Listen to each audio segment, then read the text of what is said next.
Good to know you are there on today's episode of Focus on Fct as we highlight policies and programs of the FCT administration. I am Mariam George Jitubo.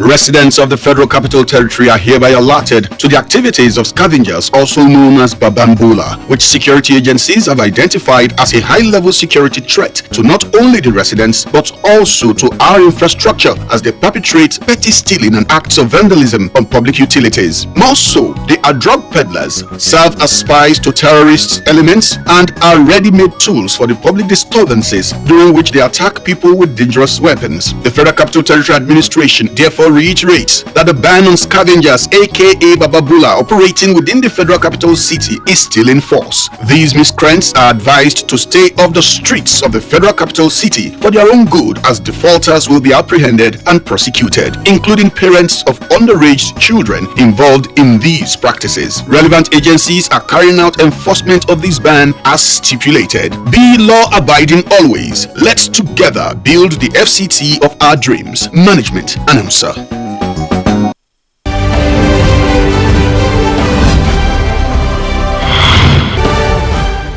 The FCT Rural Water Supply and Sanitation Directorate has an overseeing director in person of Luke Ifom Ulong. In an interview, the overseeing director puts in perspective how he intends to reposition the directorate for better results.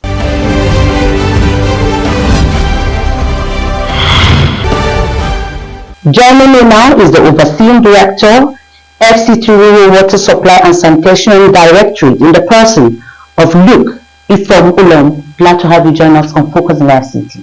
Thank you very much, madam. I'm happy to receive you. So, as the new head of the FCT Rural Water Supply and Sanitation Directorate, what are you bringing on board to reposition the directorate for better service delivery?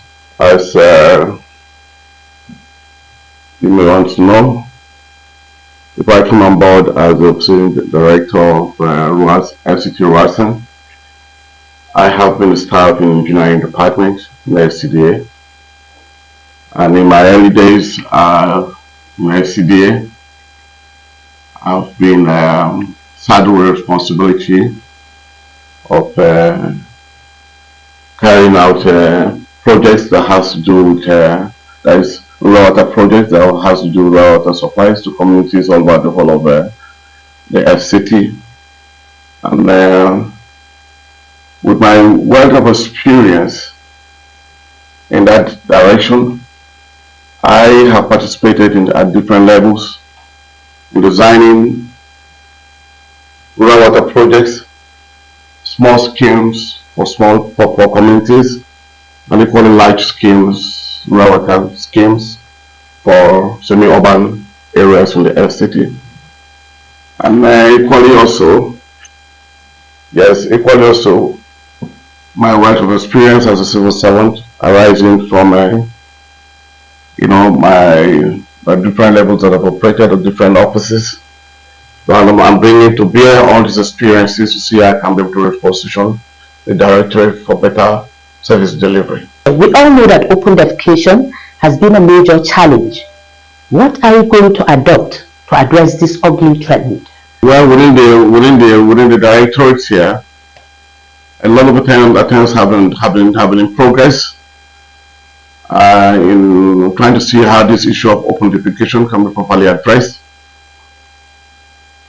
We have departments assigned with the responsibility of advocacy, sensitization of communities, and this has to do with reaching out to communities whatsoever, and we have achieved so much.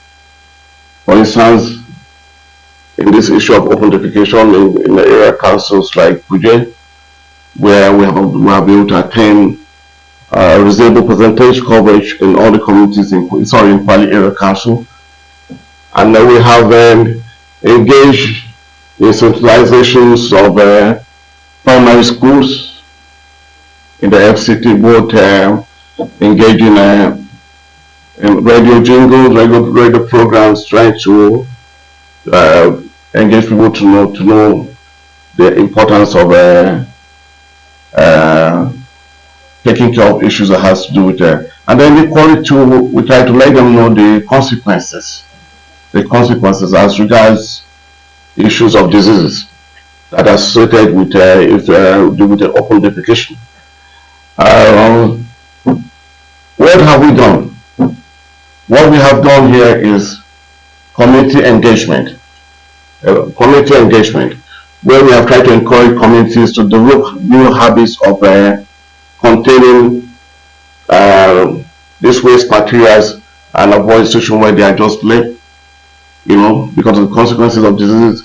And we have equally tried to see how we can engage partners, development partners, business partners that can come in to develop toilets at several locations within the, most especially within the semi-urban and community levels. Within the FCC, that is the Federal Capital Center, you can easily identify some of these toilets all over the city, within the city center. There are a lot of these activities that are ongoing. And equally too, we are equally preparing going further because of these issues of cholera outbreak, which we have experienced most recently in Lugbe, and again in Kashi area.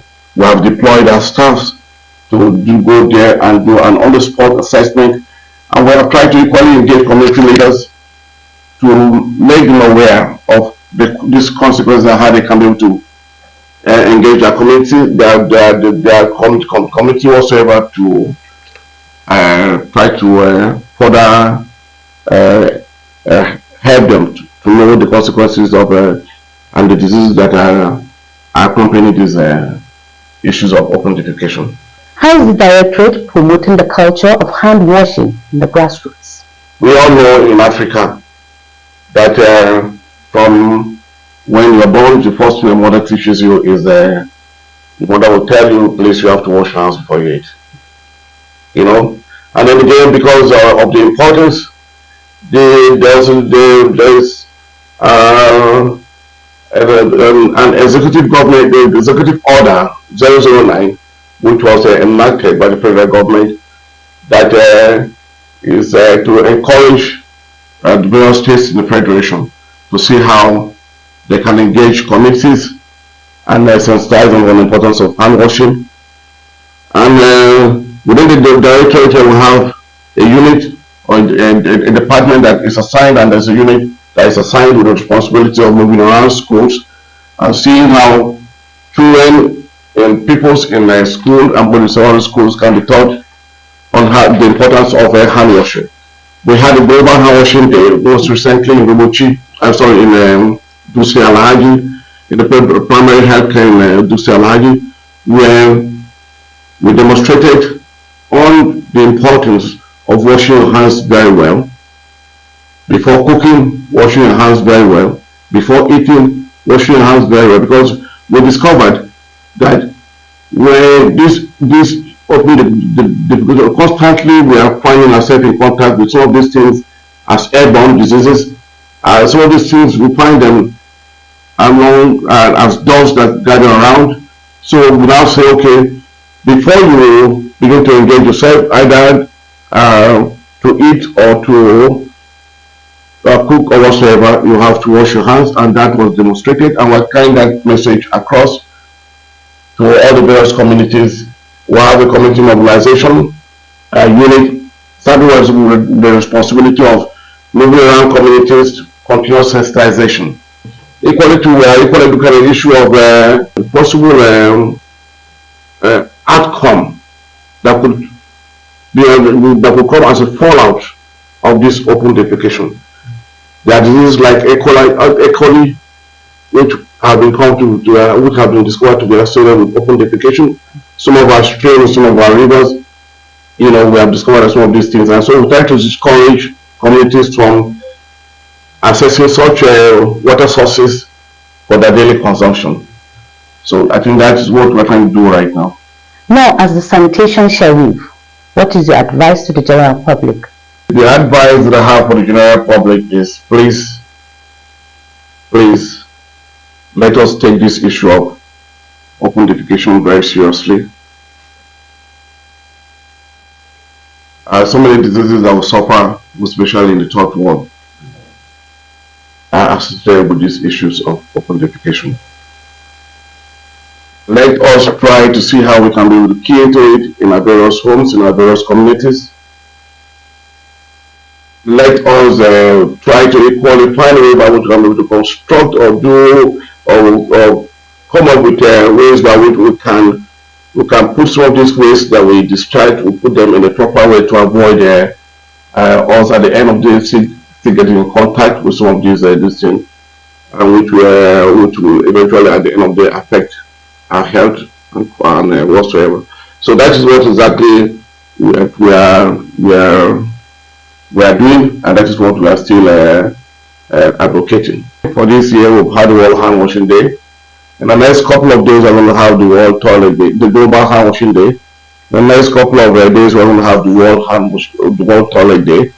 And all these programs are channeled towards continuous sensitization.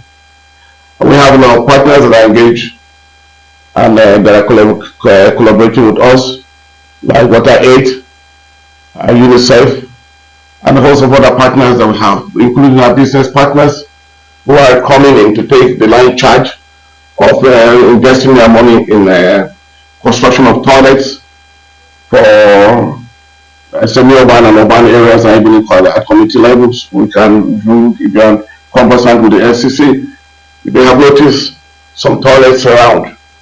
Yes. And besides that, I want to equally add, I equally thank the Minister of FCT, because this issue of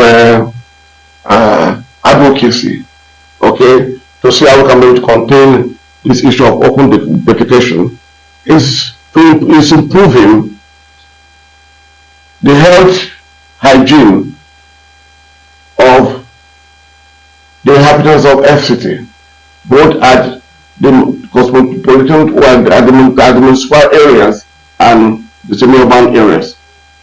And the issue of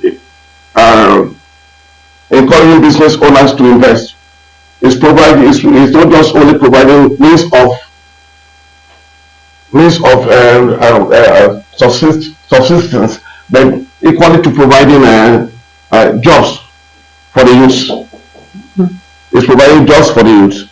So on that note, I think, and then by next year, we are equally, the annual program is a revolving program. It's coming, every year, this program. For next year, we are yet to develop it. We are going to develop a program on these issues of open defecation, and we'll see how we can be able to invite you to continue to cover our programs. It's indeed a pleasure having you on Focus